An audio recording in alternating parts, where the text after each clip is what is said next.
Aquela história que começou a ser escrita nesta última segunda-feira, trazendo do mercado financeiro e também sobre a situação geopolítica e influências sobre todos os mercados, continua repercutindo e impactando também no dia de hoje.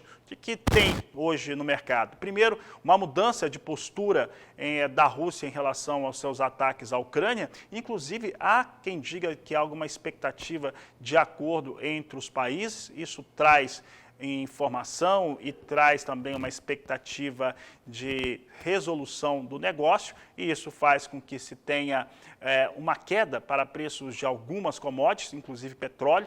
O próprio petróleo acaba sendo um dos motivos para termos esses impactos em commodities agrícolas. Tem lá na China caso de Covid, grandes metrópoles sendo fechadas, tendo o lockdown por conta da Covid atingindo a sua população, trazendo uma expectativa menor de consumo, principalmente de petróleo, entre outros fatores. Mas o fato é que todas essas questões, somadas a outras, nos trouxeram queda para preço de oleaginosas lá na Bolsa da Ásia, já trazia óleo de palma desde a segunda-feira com preços muito mais baixos, quedas fortes para milho, para trigo e todo o complexo soja na Bolsa de Chicago, cenário que não muda nesta terça-feira.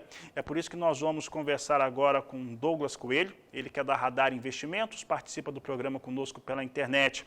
Douglas, temos aí um cenário que já vinha aqui no Brasil, com uma soja em Chicago com preço histórico forte, acima de 17 dólares o bushel no mais curto prazo, e um dólar que estava recuando. Na semana passada era isso que nós tínhamos. Agora nós temos o dólar em patamares mais baixos, apesar da alta que foi apresentada na segunda-feira, mas em patamares bem mais baixos, e uma soja derretendo em Chicago. Aí o mercado físico brasileiro vindo aí com preços mais baixos.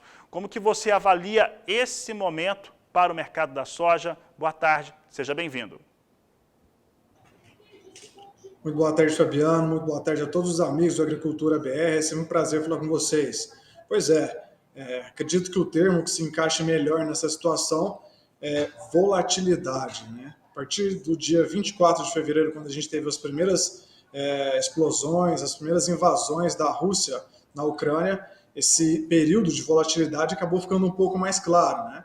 Então, do dia 24 de fevereiro até dia 8, 9 de março, a gente viu uma volatilidade muito grande, no qual as incertezas, no qual a ausência da Ucrânia no mercado de trigo e de grãos como um todo, a ausência da Rússia no mercado de fertilizantes, acabou fazendo com que as expectativas do mercado colocassem um prêmio, não só na soja, mas no trigo e no milho. Então a gente viu a volatilidade aí com preços bem elevados, levando cada vez mais esses patamares aí em tetos, em topos, né? O que a gente está vendo agora é a segunda face dessa volatilidade, né? Essa oscilação dos preços, até mesmo uma tendência de alta e de baixa feito de dentes de alta e de baixa, né? E com essa queda do dólar que a gente viu recentemente, os preços da soja e do milho, né, não só em Chicago aqui na B3, também acabaram sentindo um pouco. O que a gente tem de fundamento na mão no início dessa semana que pode influenciar ou estar influenciando nessa dinâmica, realmente as rodadas de negociação entre a Rússia e a Ucrânia, que hoje estão acontecendo em Israel,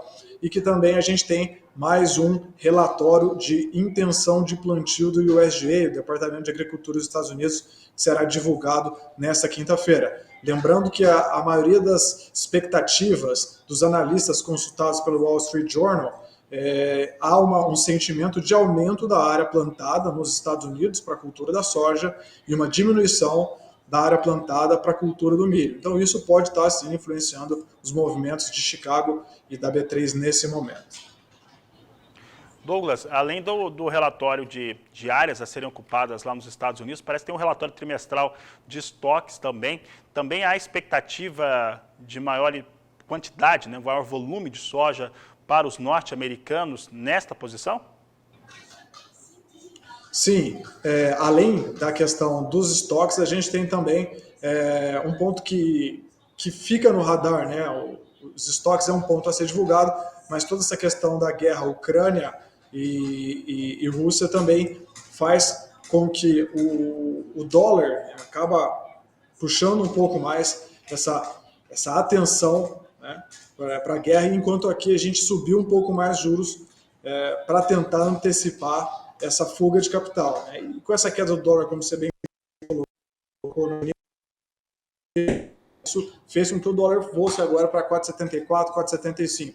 Isso pode fazer com que a China busque mais parte da sua oleaginosa nos Estados Unidos. Então, isso sim, caso esse movimento ganhe tração, a gente pode ver essa influência da China buscando mais soja nos Estados Unidos, influenciar nesses estoques de soja nos próximos meses. É um ponto a ser pensado e um ponto que deve ser também detalhado com mais vigor nesse próximo relatório. Ainda falando de grãos e falando agora um pouco de milho, nós com essa resolução, ou a expectativa de ter uma resolução do conflito causado pela invasão russa ao território ucraniano, também tem se falado que a Ucrânia talvez consiga fazer o cultivo do cereal na primeira quinzena, nos primeiros 20 dias aí do mês de abril, já que também mudou o foco, né, da onde a Rússia está fazendo os seus ataques. E a Ucrânia, nós estamos falando aí do terceiro ou quarto maior player do cenário internacional de exportações de milho. Além disso, aqui no Brasil, as chuvas vieram mais expressivas, vieram mais fortes, está chovendo nas áreas de produção do cereal e o milho derrete aqui no Brasil, tanto na B3 quanto no mercado físico brasileiro. Para esse produtor que viu o preço estava bem alto, estava acima de R$100, começou a arrefecer, descer, que era uma situação normal com o avanço da semeadura, viu subir de novo por conta da guerra, agora está vendo cair. Qual que seria o momento, né, se ele não travou negócios, qual que seria o momento agora para ele fazer as suas travas em relação ao milho, Douglas? Uma ótima pergunta para contextualizar, Fabiano. Perfeito. A gente sempre tem bastante demanda nesse sentido, né? Qual que é um bom momento para fazer a minha trava, qual que é um bom momento para a gente fazer esse hedge. E a nossa resposta, até fazendo uma metáfora, uma comparação, né? O ideal é consertar o telhado quando a gente está no período seco, quando não há chuva, porque depois que vem a tempestade fica cada vez mais difícil, né? O custo dessa proteção ela tende a aumentar. Então a gente viu que no momento de exagero, quando o milho maio estava em 104, quando o milho setembro estava em 101, 102, talvez esse pode ter sido um bom momento para a gente fazer uma put, né? Um produtor comprar um seguro de preço mínimo, porque os preços do mercado futuro estavam elevados, por mais que a gente tivesse uma volatilidade relativamente alta, o custo dessa proteção estaria relativamente baixo. Ele conseguiria proteger a sua produção pagando um preço baixo, né, com um strike interessante, talvez ao redor de 9,9, de 9,8 ou até de 100, dependendo do apetite e do nível que ele gostaria de pagar por prêmio. E qual que é a segunda face da moeda? Você bem colocou. Os preços estão caindo muito rápidos, né? A gente teve uma correção muito brusca e muito rápida de quinta, sexta, segunda e hoje também na B3, né?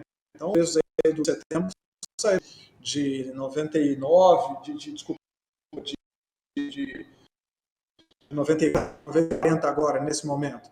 Então, talvez nesse exagero que a gente está vivendo agora, seja a outra face da moeda para o lado do confinador, o lado de quem é o comprador de milho, né? Nesse caso, se ele comprar uma call para se proteger desse consumo de milho, seria muito mais interessante. Por quê? Porque os preços caíram tanto que se a gente comprar uma trava de baixa agora, comprar uma put, essa put seria relativamente cara, um seguro de preço mínimo.